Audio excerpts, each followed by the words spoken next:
Hello everyone, welcome back to my YouTube channel crack the case. तो ये होने वाला है हम लोगों का बेसिक अकाउंटिंग टर्म्स का session 4। So let's get into the video.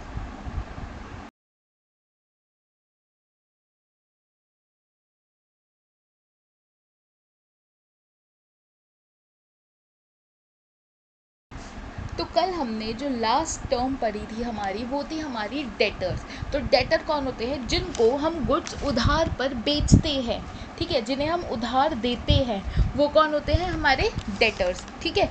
Goods when sold to a person on credit, that person is debtor, ठीक है। अब नेक्स्ट टर्म देखो, नेक्स्ट टर्म क्या है हमारी? नेक्स्ट टर्म है हमारी bills receivable. Bills receivable means bills of exchange accepted by a debtor, the amount of which will be received on a simplified date, ठीक है। अब क्या होगा कि मैंने किसी को उधार दिया, ठीक है। कल वो जो आंटी आई थी जो मेरे से 10 नोटबुक्स लेकर गई थी, अब उन्होंने मेरे को पैसे तो दिए नहीं, लेकिन मेरे को एक प्रूफ तो देना पड़ेगा ना कि हाँ आंटी मैंने आपको 10 नोटबुक दी है, 100 रुपये पर नोटबुक। तो अब क्या होगा? मैं उन्हें बिल्स रिसीवेबल दूंगी, ठीक है। मैं उन्हें बिल्स रिसीवेबल काट के दूंगी कि आपको मेरे को इतने 1,000 रुपये देने हैं, ठीक है। तो ये क्या हो जाएगा? एक प्रूफ हो जाएगा, ठीक है, जो डेटर एक्सेप्ट करेगा कि हाँ भाई आगे आने वाले टाइम में मैं तेरे को पैसे दे दूंगा। या फिर एक हम उस पर स्पेसिफिक डेट लिख देंगे कि जैसे आज 15 है, तो आंटी आप मेरे को 20 तारीख तक मेरे 1,000 रुपये दे देना, ठीक है। तो ये क्या हो जाएगा? जो जो बिल डेटर एक्सेप्ट करेगा, जो हम बिल डेटर को देंगे as a bills of exchange, तो उसे हम क्या कहेंगे? Bills receivable. अगला देखो, trade payable. It is amount payable for purchase of goods and और services taken in a ordinary course of business, stating differently it is an amount due to the seller of goods by the enterprise. कोई भी सामान जो मैंने उधार पे खरीदा, ठीक है, तो वो क्या हो जाएगा? Trade payable. Stating differently it is the amount due to the seller of goods by the enterprise, ठीक है। अब देखो, क्रेडिटर्स कौन होते हैं? जिनसे हम उधार पर माल खरीदते हैं, ठीक है, जिनसे मैं माल उधार पे खरीद रही हूँ, वो होंगे मेरे क्रेडिटर्स, ठीक है। मैंने किसी से गुड्स लिए, मैंने उन्हें कहा कि भाई साहब अभी मेरे पास पैसे नहीं हैं, मैं आपको कल आके, या मैं आपको 1 महीने बाद आके, या 1 हफ्ते बाद आके आपको पैसे दे दूंगी, ठीक है। तो वो कौन हो गए? मेरे क्रेडिटर्स। जिनसे हम माल उधार पर खरीदते हैं, वो हमारे क्रेडिटर्स होते हैं। अब देखो क्या होता है? Creditor is a person of an enterprise to whom an enterprise owes amount against credit purchase, जिनसे हम क्रेडिट परचेज करते हैं ऑफ गुड्स और सर्विसेज टेकन, ठीक है। मैंने किसी से उधार पे माल खरीदा, अब क्या हुआ? मैंने उन्हें कहा कि भाई साहब मैं ना आपको थोड़े दिन में पैसे दे दूंगी। उन्होंने कहा ठीक है जी, कोई बात नहीं, थोड़े दिन में पैसे दे देना मेरे को, ठीक है। तो ये भी क्या हो जाएगा? ट्रेड पेबल, जो हमें हमें अभी पैसा देना है, ठीक है। अब समझ में आया तुम्हें ट्रेड पेबल क्या है? अगर हम किसी को उधार देंगे तो ट्रेड रिसीवेबल्स आ जाएगा, ठीक है, और जिसे हम उधार देंगे वो बन जाएगा हमारा डेटर, ठीक है। अब हम उसे एक प्रूफ के लिए एक पर्चा देंगे, जिसपे हम ये लिखेंगे कि भाई मैंने तुझे इतने रुपए का उधार दिया है और तू मुझे इस डेट तक ये उधार वापस दे देगा। तो वो तो क्या हो जाएगा? बिल्स रिसीवेबल हो जाएगा। अब क्या हुआ? अब मैंने किसी से उधार लिया, ठीक है, मैंने किसी से गुड्स खरीदे उधार पे, ठीक है। तो जिस इंसान से खरीदे वो मेरा कौन हो जाएगा? क्रेडिटर, ठीक है। और ये क्या हो जाएगा? Trade payable. अभी मुझे उसका पैसा देना है, ठीक है। अब बिल्स पेबल क्या होगा? अब बिल्स पेबल मुझे क्रेडिटर देगा, ठीक है,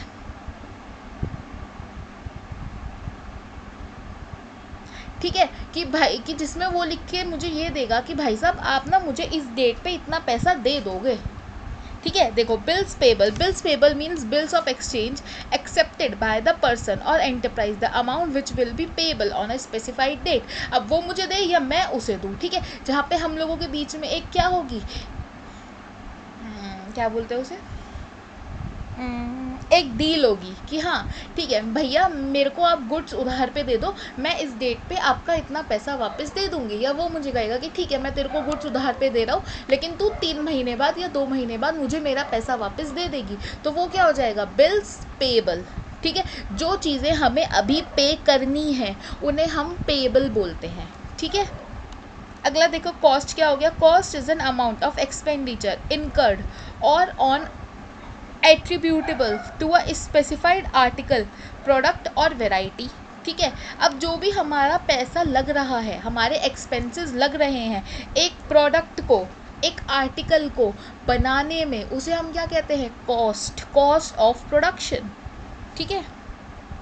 वाउचर क्या होता है? वाउचर एक एविडेंस है कि इन दो लोगों के बीच में ये ट्रांजैक्शन हुई है, जैसे कि रिसीट हो गई या कैश मेमो हो गया या बिल और इनवॉइस हो गया। ठीक है। जैसे कि अभी यहाँ पे मैंने बिल्स पेबल दिया, तो बिल्स पेबल क्या है? बिल्स पेबल एक एविडेंस है इस बात का कि मेरे और मेरे क्रेडिटर के बीच में एक ट्रांजेक्शन हुई है।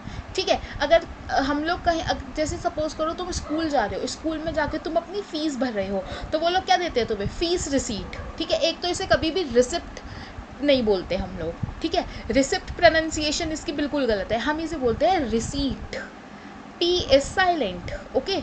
हम क्या बोलते हैं इसे? रिसीट। ठीक है। तो तुम्हारे स्कूल वाले तुम्हें रिसीट दे रहे हैं, तो रिसीट जो है ना वो एक तरीके का वाउचर है, वो एक एविडेंस है कि हाँ स्कूल में और बच्चे के बीच में ट्रांजेक्शन हुई है एक। ठीक है।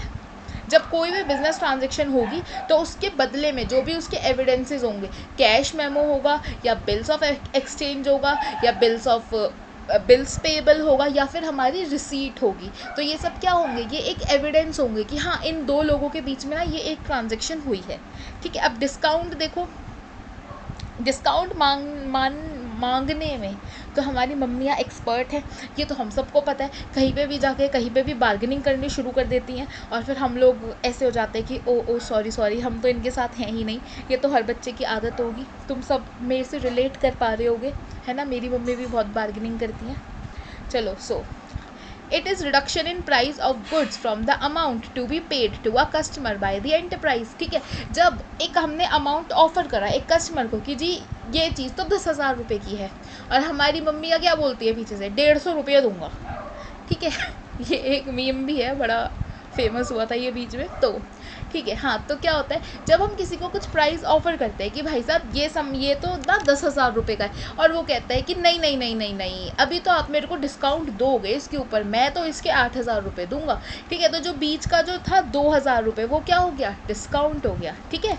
Discount allowed may be trade discount और कैश डिस्काउंट। अब ये देखो ये क्या होता है?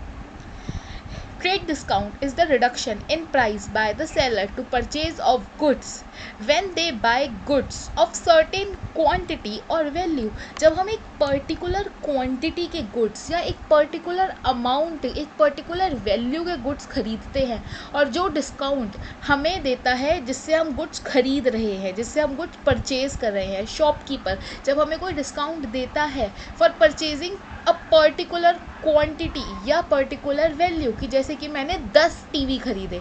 ठीक है। तो अब उस पर जो मुझे शॉपकीपर डिस्काउंट दे रहा है वो क्या हो जाएगा? Trade discount. ठीक है। Sales are recorded at net value, तो that is sales minus trade discount. ठीक है। हम हमेशा नेट वैल्यू क्या करते हैं? सेल्स, जितनी हमारी सेल्स हुई वो उसमें से माइनस हमारा ट्रेड डिस्काउंट। जैसे कि उसने मेरे को एक ये दे दिया डिस्काउंट कि भाई अगर तू ये 10 बोतलें खरीदेगा तो तुझे मैं 10% का डिस्काउंट खरीद दूंगा। तो अब उसने 10% का डिस्काउंट मुझे दिया क्यों? क्योंकि मैंने 10 बोतलें खरीदी, इसीलिए उसने मुझे डिस्काउंट दिया। एक खरीदती तो ना देता। ठीक है। Similarly purchase are recorded by purchase net value, purchase minus trade discount. ठीक है। अगला देखो कैश डिस्काउंट। अब कैश डिस्काउंट क्या होता है? Cash discount is the discount allowed for timely payment of due amounts. तुम्हें लगता है एक इंसान ऐसा है जो तुमसे सामान ले जाएगा, तुमसे माल ले जाएगा, लेकिन तुम्हारे पैसे टाइम पे नहीं देगा, तो कई बार क्या करते हैं हम लोग? क्या करते हैं? कैश पेमेंट लेने के लिए इंसान को 1% का या 2% का डिस्काउंट दे देते हैं कि अगर तू हमें कैश में पेमेंट करेगा, हाथों हाथ अगर तू हमें कैश दे देगा तो हम तुझे 1% का या 2% का डिस्काउंट देंगे। ये बिज़नेस में बहुत ज़्यादा होता है। जैसे कि मेरे भी फादर का बिज़नेस है ड्राई फ्रूट्स का। तो हम क्या करते हैं, हमें जो इंसान ऐसा लगता है ना कि हाँ ये आसानी से पैसे नहीं देगा, ये चक्कर कटवा के पैसे देगा, तो हम उन्हें क्या ऑफ़र देते हैं कि भैया अगर आप हमें कैश पेमेंट कर दोगे अभी के अभी, तो हम आपको ट्रेड डिस्काउंट तो दे ही दे रहे हैं, साथ में हम आपको 1% कैश डिस्काउंट और दे देंगे। ठीक है। देखो, it is an expense for the party allowing the discount and income for the party receiving cash discount. ठीक है। अब ये क्या हो गया? एक्सपेंस तो हो गया उस इंसान के लिए कि जो तुम्हें डिस्काउंट दे रहा है। ठीक है। देखो एक्सपेंस तो हो गया मेरे लिए, जैसे कि सपोज करो मैं हूँ, ठीक है, मैं अपने कस्टमर को कह रही हूँ कि भैया अगर आप ना मुझे अभी ये दे दोगे, पैसे दे दोगे, अभी मुझे पेमेंट कर दोगे तो मैं आपको 1% का डिस्काउंट दूंगी। उसने कहा जी ठीक है। तो अब क्या हो गया, मेरे लिए तो ये एक्सपेंस हो गया, ठीक है, मेरे लिए तो ये क्या हो गया, expense. Expense for the party allowing discount, मैं हूँ, मैं किसी को कैश डिस्काउंट दे रही हूँ तो मैं इसे कैसे ट्रीट करूँगी, एज एन एक्सपेंस। और इनकम वो इंसान ट्रीट करेगा जिसको मैंने डिस्काउंट दिया है, ठीक है। अब देखो ये क्या होता है, it is recorded in the books of account of both the parties, दोनों पार्टीज इसे अपने बुक्स में रिकॉर्ड करती हैं, पर दोनों पार्टी अलग अलग तरीके से रिकॉर्ड करती हैं। जैसे कि मैं हूँ, मैं डिस्काउंट दे रही हूँ तो मैं तो अपने एक्सपेंसेस की तरह ट्रीट करूँगी, मैं तो अपने एक्सपेंसेस वाले कॉर्नर में लिखूँगी, लेकिन जिसे डिस्काउंट मिला है वो तो अपने इनकम वाले कॉर्नर में लिखेगा ना कि हाँ भाई 10,000 के गुड्स 9,000 के खरीद के ले आया मैं, ठीक है। अब बैड डेब्ट्स क्या होते हैं, पैसे डूब जाना। इन शॉर्ट, किसी को मेरे 1,000 रुपये देने थे पर उसने कहा कि भाई मेरे पास तो पैसे नहीं है, मैं नहीं दे सकता तेरे पैसे, तो इसे हम क्या कहेंगे, बैड डेब्ट्स। बैड डेब्ट्स मतलब पैसे डूब गए मेरे, ठीक है। This is the amount on by the business that is written off because it has become irrecoverable, ठीक है, रिकवर नहीं कर पाए हम उन पैसों को, ठीक है। जैसे कि अब तुम लोगों के टाइम पे तो भाई तुम लोग तो खाते हो सीधा बर्गर पिज़्ज़ाज, हमारे टाइम पे क्या होता था, जब मैं छोटी थी हमारी कैंटीन में 10 रुपये की पेटीज़ मिलती थी, ठीक है। पहले तो वो 5 रुपये की मिलती थी, फिर जैसे जैसे मैं 9th 10th में आई वो पेटीज़ हो गई 10 रुपये की, ठीक है। तो अब क्या होता था, जिन बच्चों की मदर्स या पेरेंट्स उनको लंच नहीं देते थे तो वो लोग क्या करते थे, पैसे लेकर आते थे और पेटीज़ खाते थे कैंटीन में, ठीक है। तो ऐसा बहुत बार हुआ है, मेरे बहुत सारे नोन्स ने, बैचमेट्स ने मेरे से, यार सौम्या तेरे पास 10 रुपये हैं, हमें ना पेटीज़ खानी है, ठीक है भाई ले लो, पर आज तक मेरे पास वो पैसे वापस नहीं आए हैं, तो मैं उन पैसों को कैसे ट्रीट करूँगी, कैसे कंसिडर करूँगी, एज अ बैड डेब्ट्स, क्योंकि वो क्या थे, इररिकवरेबल, ठीक है। अगला देखो, it is a loss of the business and it does debited to profit and loss account. अभी तुम इस लाइन को भूल जाओ, ये जब तुम पढ़ोगे तब देखेंगे, लेकिन क्या है, बैड डेब्ट्स क्या है, अगर हमारे पैसे डूब गए तो ये क्या है, हमारे बिजनेस का लॉस है, ठीक है। अब बैलेंस शीट समझो तुम, बैलेंस शीट क्या होती है, it is the statement of a financial position of an enterprise, ठीक है। ये क्या है, एक फाइनेंशियल पोजीशन की एक स्टेटमेंट है जो हर एक कंपनी की फाइनेंशियल पोजीशन बताती है, ठीक है, ऑफ एन इंडिविजुअल और enterprise, given date with exhibits of, क्या होता है इसमें, assets, liabilities, capital, reserves and other account balances at their respective book values. तुम लोगों ने अभी बहुत सारे, जैसे अभी नए नए तुम लोग कॉमर्स में आए हो तो तुम लोगों ने बहुत सारी चीज़ें, बहुत सारे मीम्स वगैरह देखे होंगे कॉमर्स से रिलेटेड, तो वहाँ पे ना तुम लोगों के पास एक मीम भी आ रहा होगा कि साला पूरी ज़िंदगी बैलेंस शीट को बैलेंस करने में चली जाएगी, अपनी लाइफ कब बैलेंस करूँगा, ठीक है। तो बैलेंस शीट की जो दोनों साइड होती हैं, एक साइड होती है हमारी एसेट साइड, दूसरी साइड होती है हमारी लायबिलिटीज साइड, ठीक है। तो क्या होता है, एसेट्स और लायबिलिटी साइड अगर तुम्हारी इक्वल आ गई तो you are God's favourite child, लेकिन अब वो तुम्हारी इक्वल आएगी कैसे, वो तुम्हें मैं बताऊंगी, वो मेरा बताने का काम है। बस तुम ये सोच लो कि तुम्हारी एसेट्स और लायबिलिटीज़ अगर इक्वल आ गई मतलब तुमने पूरा का पूरा अकाउंट एकदम सही बनाया है and you are God's favourite child, ठीक है। अब देखो बुक वैल्यू क्या होती है, it is the amount at which an item appears in the books of accounts और फाइनेंशियल स्टेटमेंट, ठीक है। मैंने 10,000 के गुड्स बेचे, ठीक है, तो सेल में क्या आएगा मेरा 10,000, ठीक है। तो जो भी आइटम का प्राइस या पैसा मैं अपनी बुक में लिखूंगी उसे क्या कहेंगे हम, बुक वैल्यू, ठीक है।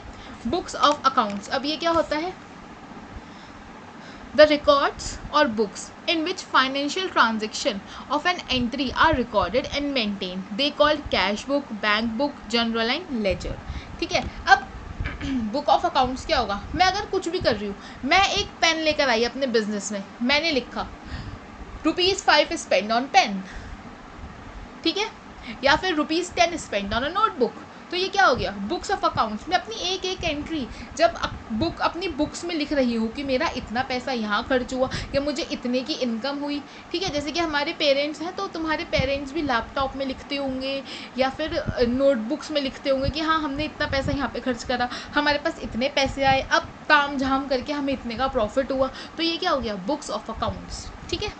अगला देखो डेप्रीसिएशन। डेप्रीसिएशन क्या होता है, जब भी हमारी कोई भी एसेट मैं तुम लोगों को पढ़ा चुकी हूँ, अगर तुम्हें एसेट का मतलब नहीं पता है या नहीं याद आ रहा है तो जाके पहला लेक्चर देखो, ठीक है।